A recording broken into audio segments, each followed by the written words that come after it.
Alright, so it snowed here the other day, and my little 2002 Dodge Neon, it'll crank, but it won't start. I had a totally dead battery, so I went and bought a new battery.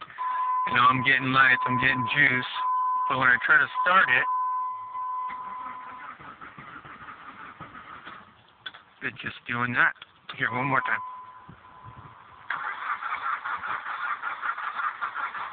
Anybody know?